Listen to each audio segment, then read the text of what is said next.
Assalamualaikum warahmatullahi wabarakatuh. Perkenalkan, nama saya Oktaria Srina Nurnaningsih. Saya mengampu mata pelajaran Bahasa Indonesia di SMAN 10 Garut. Pada hari ini, saya akan menyampaikan materi mengenai teks prosedur.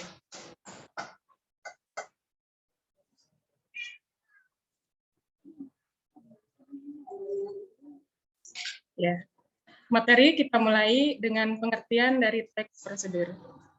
Teks prosedur adalah teks yang berisi langkah-langkah atau tahapan yang harus dilaksanakan dalam melakukan suatu kegiatan, sehingga suatu kegiatan itu dapat dilaksanakan dengan baik. Selanjutnya, kita akan membahas mengenai ciri-ciri dari teks prosedur. Ciri-ciri teks prosedur terdapat 3. Yang pertama, bisa kita lihat dari isinya. Terdapat bagian pernyataan umum dan tahapan-tahapan. Ciri yang kedua, dilihat dari bahasanya, yaitu banyak menggunakan kata kerja perintah atau imperatif, partikel, dan konjungsi. Yang ketiga, menggunakan kata keterangan untuk menyatakan rinci waktu, tempat, dan cara yang akurat. Selanjutnya, di dalam teks prosedur tidak terlepas dari yang namanya struktur. Struktur teks prosedur terdapat 3. Yang pertama, tujuan. Tujuan yaitu pengantar tentang topik yang akan dijelaskan dalam teks.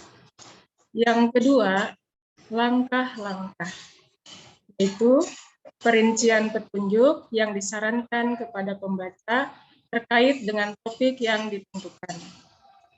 Struktur yang ketiga di dalam teks prosedur adalah penegasan ulang. Yang dimaksud dengan penegasan ulang yaitu harapan atau manfaat apabila petunjuk-petunjuk tersebut dijalankan dengan baik.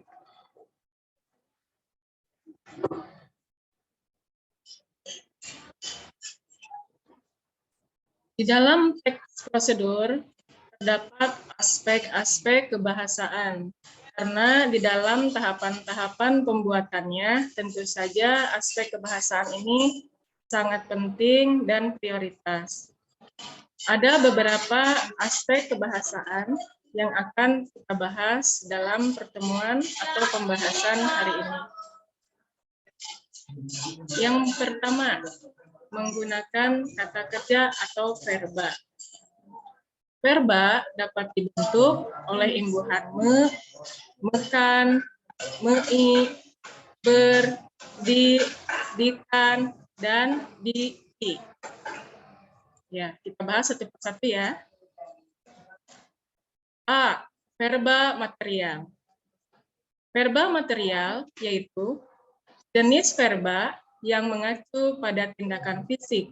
Misalnya, menggoreng, mengiris, mengaduk, mengangkat, menulis, menyetrika. Kita ambil contohnya. Kita perlu mengaduk bahan-bahan sampai rata.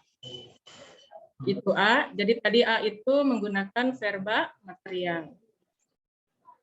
B. Menggunakan verba tingkah laku.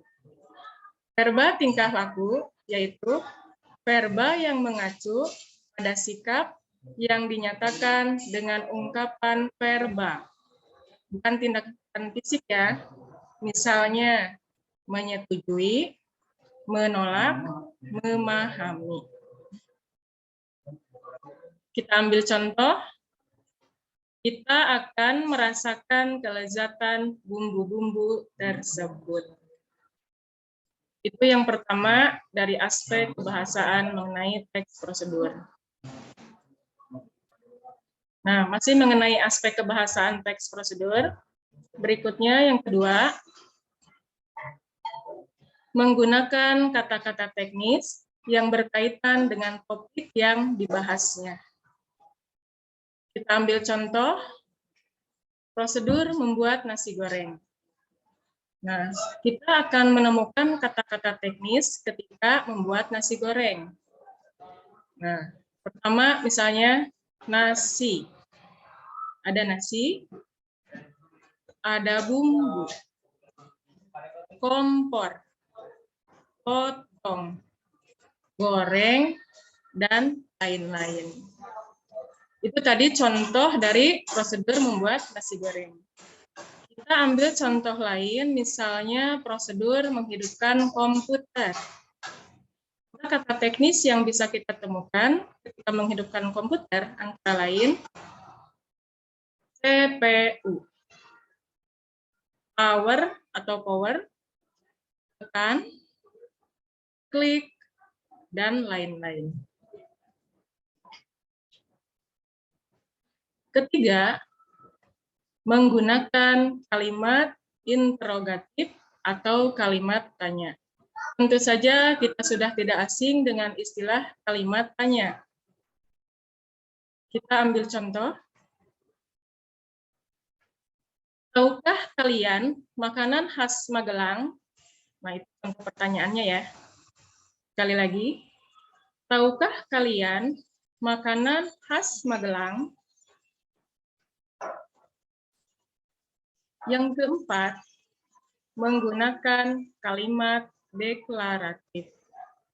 Kalimat deklaratif yaitu kalimat yang berisi pernyataan, berita, atau informasi.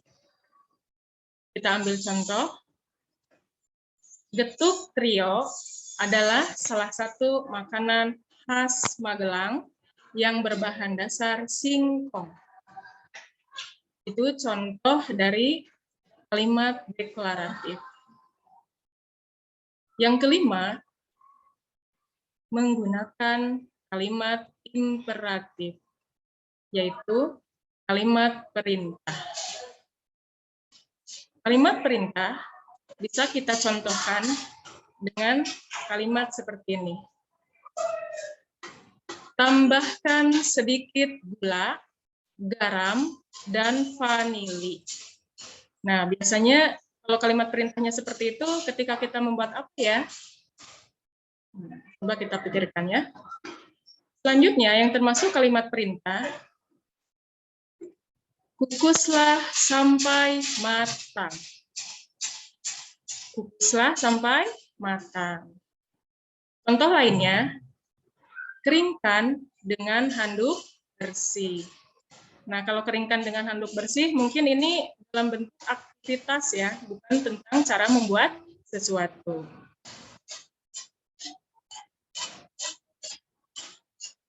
Selanjutnya, yang keenam, banyak menggunakan partikel lah. Kita ambil contoh, tambahkanlah penyedap rasa secukupnya. Berarti ini di dalam membuat resep masakan. Nah, contoh kedua, jauhkanlah dari jangkauan anak-anak. Itu tadi keenam. Sekarang yang ketujuh, banyak menggunakan konjungsi temporal yang menyatakan urutan waktu. Misalnya, setelah itu, lalu, kemudian, sebelum, sesudah itu, selanjutnya. Selain konjungsi, tahapan atau urutan kerja dalam menggunakan kata bilangan seperti tahap pertama, tahap kedua, tahap ketiga, tahap keempat, tahap kelima, dan seterusnya.